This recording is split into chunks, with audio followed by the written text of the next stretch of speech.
Oi gente, tudo bem com vocês? Hoje nós vamos estudar um pouco sobre a ação humana e o meio ambiente. E nós sabemos que a geografia ela é responsável por estudar justamente essa relação homem e natureza. Então nós vamos ver algumas consequências de certas ações do homem.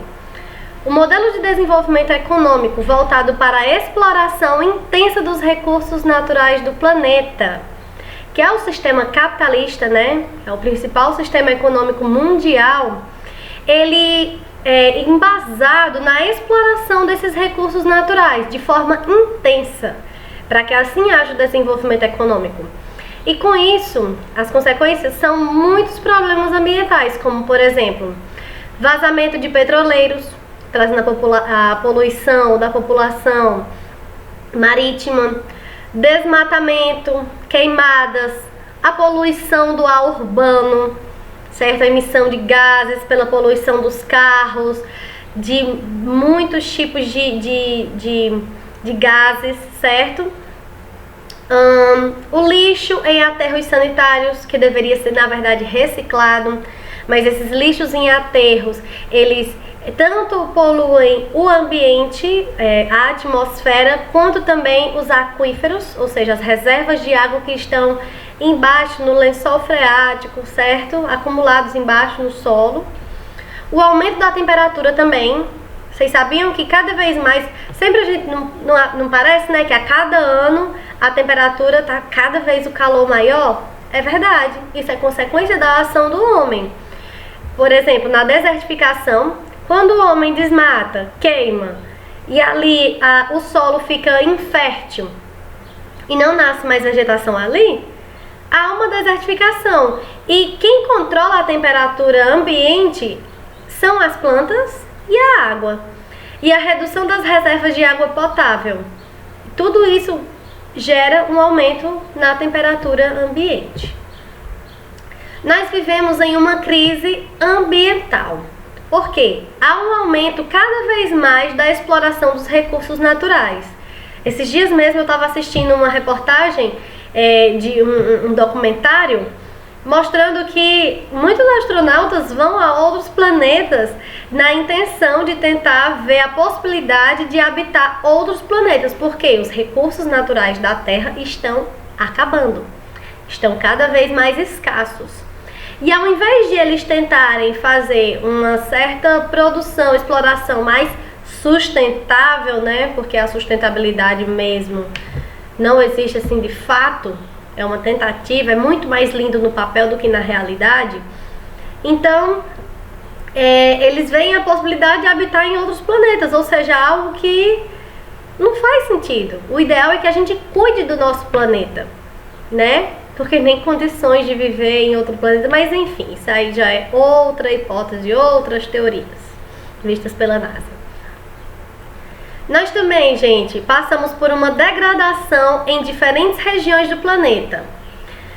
Se várias regiões do planeta têm seus problemas de forma local, quando junta tudo isso, há consequências em escala global. É aquela coisa: agir localmente, pensar globalmente. Isso aí é como se fosse assim uma logo pensando no bem, mas isso também acontece no ruim. Se cada um faz a sua parte de forma errada, poluindo, degradando, queimando, devastando, fazendo essas coisas ruins para o meio ambiente, explorando de forma inconsequente, isso traz uma consequência de forma global. E dentro disso nós temos as teorias do aquecimento global. De um lado, a teoria mostra que a grande poluição, exploração desses recursos de forma incessante, queimadas, e a poluição, como nós vamos ver mais na frente um pouquinho melhor sobre o aquecimento global, acaba com a camada de ozônio. E por isso há um aumento constante na temperatura a cada ano da Terra. Por isso que é o aquecimento global, cada vez mais o planeta está se aquecendo. Já do outro lado, nós vemos que há uma teoria que diz que esse aquecimento global é um processo natural da Terra, não tem nada a ver com a ação do homem. E isso faz sentido, porque o planeta ele já passou por várias eras de glaciação e interglaciação. A glaciação é o resfriamento da Terra. Quem nunca assistiu aquele filme A Era do Gelo? É um período de glaciação, grande frio. Já outro filme mais na frente da Era do Gelo já mostra a interglaciação, que não é o derretimento das calotas, o derretimento, ou seja, o aquecimento da Terra. Então mostra que o planeta ele tem esse costume de tempos em tempos de aquecer e resfriar, mas isso é um processo muito lento. Então existem essas duas teorias. E também a crise ambiental. Por que essa crise? O que é que causa essa crise? O que são os efeitos? A perda da biodiversidade, ou seja, plantas, animais, tudo isso morrendo, a gente está perdendo essa biodiversidade. O aumento da poluição atmosférica, diminuição da camada de ozônio, desertificação e aquecimento global. São consequências da crise ambiental. Aqui, uma das consequências da crise ambiental é a chuva ácida. Como é que ela ocorre, gente? Primeiro, vamos olhar essa imagem. Primeiro, nós temos gases tóxicos como dióxido de carbono, que é dióxido de enxofre, perdão, que é o SO2, e o óxido nítrico, que é o NO. São lançados na atmosfera pelas indústrias e escapamentos de automóveis, ou seja, há primeiro essa poluição de gases tóxicos. Depois, esses gases, quando sobem para a atmosfera, há uma reação química entre eles e o hidrogênio presente na atmosfera. Vocês sabem, né? O hidrogênio, a gente respira também, a gente respira o oxigênio, mas o hidrogênio ele também faz parte dos gases compostos na atmosfera, certo?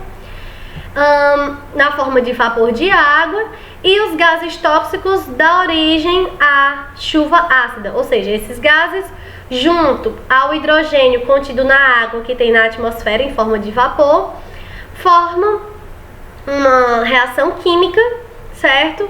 E forma a chuva ácida, uma água com teor ácido sulfúrico e de ácido nítrico, ou seja, o gás dióxido de enxofre com o óxido nítrico junto com a água forma o ácido sulfúrico, que derrete, queima as superfícies que ele atinge, plantações, pintura de carro, até agride a pele humana, e o ácido nítrico. Essa chuva, ao se precipitar na superfície terrestre, afeta as lavouras e outras formações vegetais, além de deteriorar as estruturas metálicas e construções. E como eu disse, irritação na pele também, certo?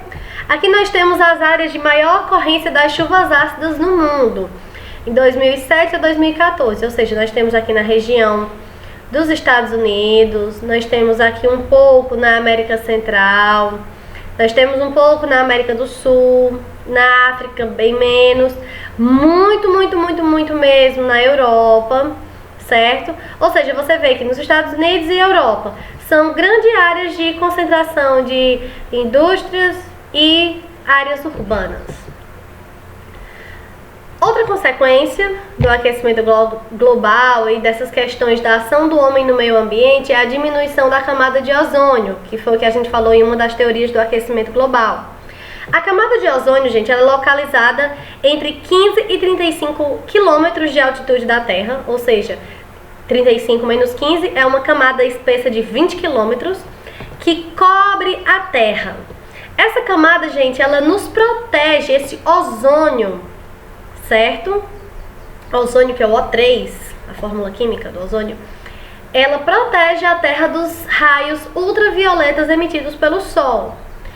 E com a diminuição da camada de ozônio, a formação de buracos na região antártica, Polo Norte, certo? Conhecido, levada por correntes de vento. Ou seja, por que esses buracos acontecem lá? Só lá, se a poluição seria de modo geral, global. Porque os ventos levam essa poluição, digamos assim, para lá, esse aquecimento, e os buracos são formados lá, principalmente pelos clorofluorcarbonos, CFCs, que são gases industriais, contidos também nos refrigeradores, nos sprays. Gente, aquele desodorante que a gente usa, certo? Spray. tem também esse clorofluorcarbono nos isopores, entre outros, ou seja, são vários materiais utilizados diariamente que liberam esses gases que poluem a atmosfera e geram esses buracos na camada de ozônio. E o que acontece? Tendo um buraco, a irradiação ultravioleta adentra a superfície da atmosfera terrestre e afeta diretamente os fitoplânctons. Os fitoplânctons, gente, são espécies vegetais contidas nas áreas marítimas que servem de alimento para outras vidas marinhas. E também dizem, né, que os fitoplânctons eles também são responsáveis pela liberação de oxigênio.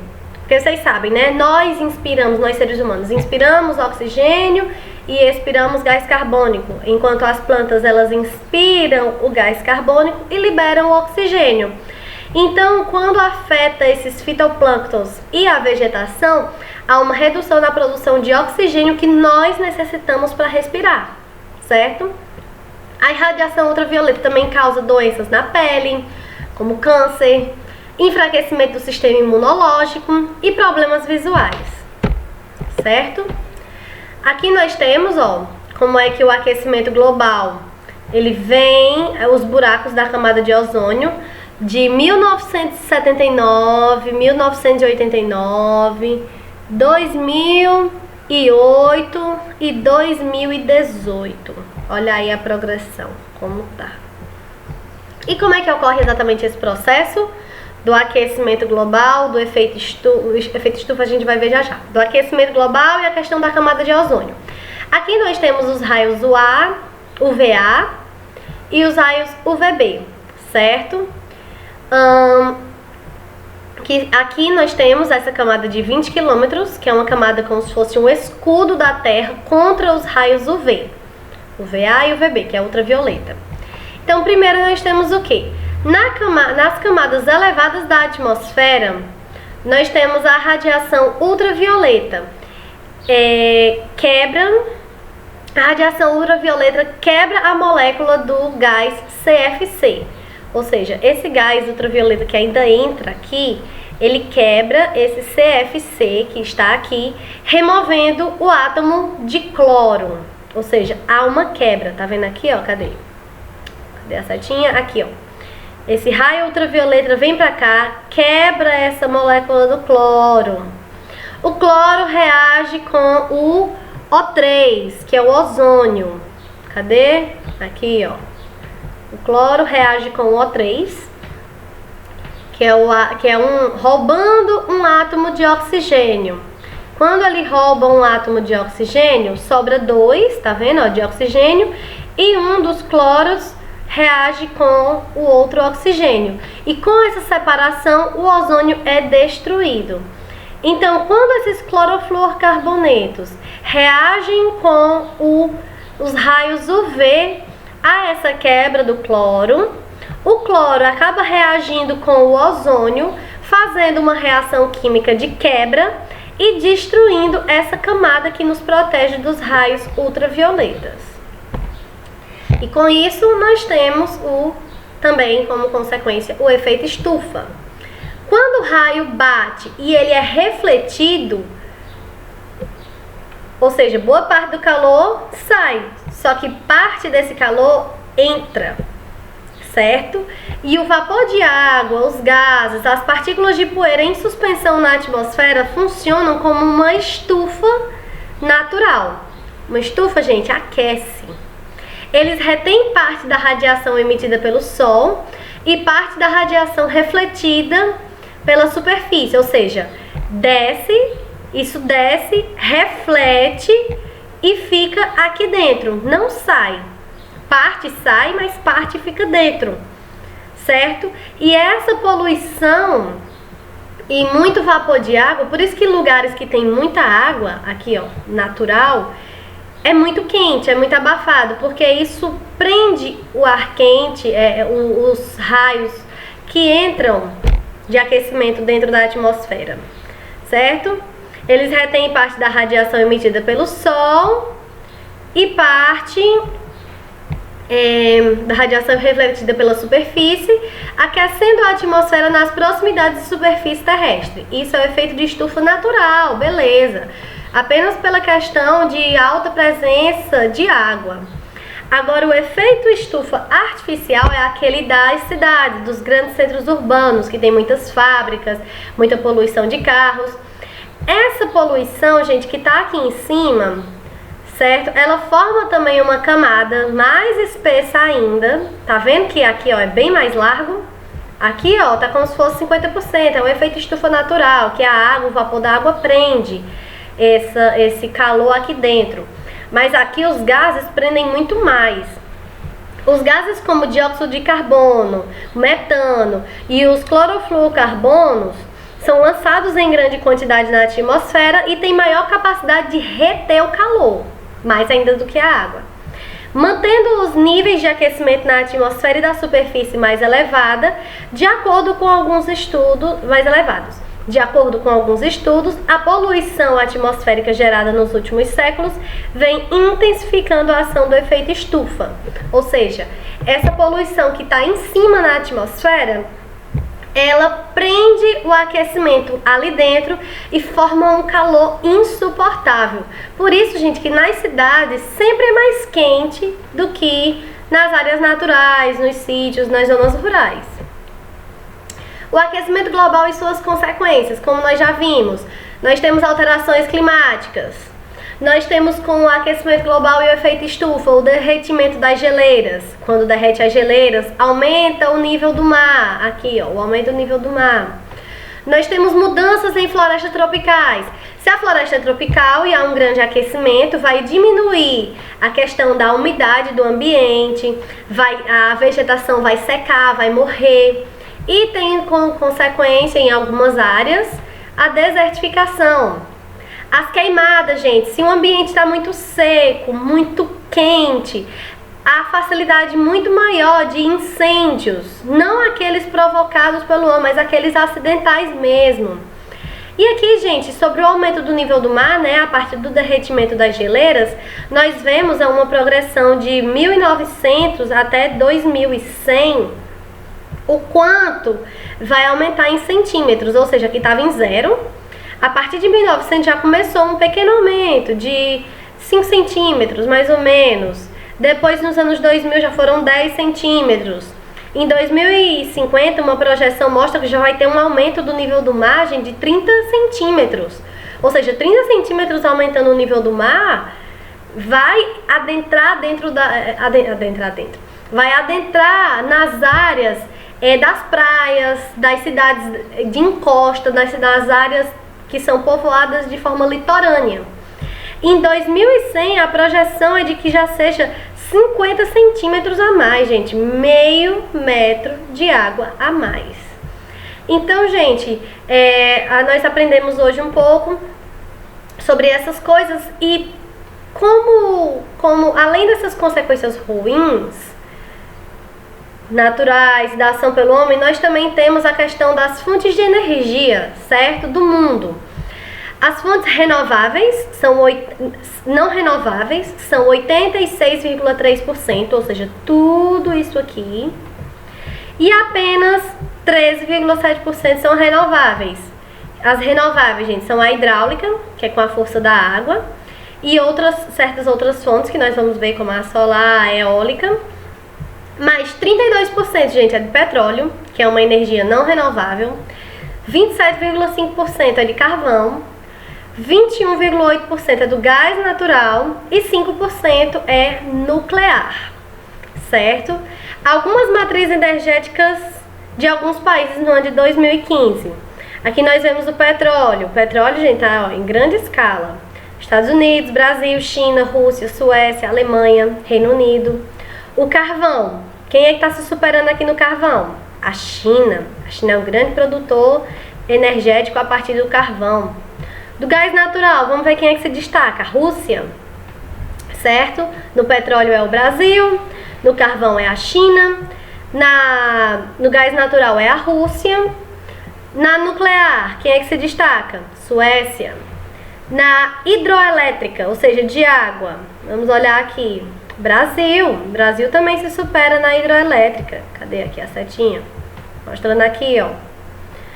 E outras fontes renováveis como geotermal, solar, eólica, biomassa e de biocombustíveis, quem se destaca é a Suécia, certo? Então nós temos aqui mostrando a realidade da produção energética a partir dessas fontes renováveis e não renováveis, de acordo com alguns países. E aqui eu vou falar um pouquinho sobre cada uma delas, qual é a matriz de cada uma, de fontes de energia alternativas ou renováveis. Quais são as principais, professora? A solar, que é aquela movida pelo sol, aquelas placas, né, de energia solar que são colocadas no teto. A eólica, aqueles cataventos colocados no litoral que captam a força do vento e transformam a energia mecânica, né, na energia elétrica. O biogás, que é feito a partir da decomposição de resíduos orgânicos, normalmente animais, certo? A biomassa, que é feita a partir, por exemplo, da cana-de-açúcar e outros vegetais que são transformados, por exemplo, no etanol, que é o álcool. A geotérmica, que é a partir do calor da terra, certo? Com aqueles geysers, aquelas fontes de água termais que têm aquecimento, geram energia também. Interessante, né? A maremotriz, feita pela força das marés, ou seja, do movimento da água do mar, das marés. E a hidráulica, que é o fluxo de água, principalmente vistos nas hidrelétricas, tá certo? Compreendido? Espero que sim, gente. Agradeço pela atenção. Um beijo e até a próxima aula. Tchau, tchau.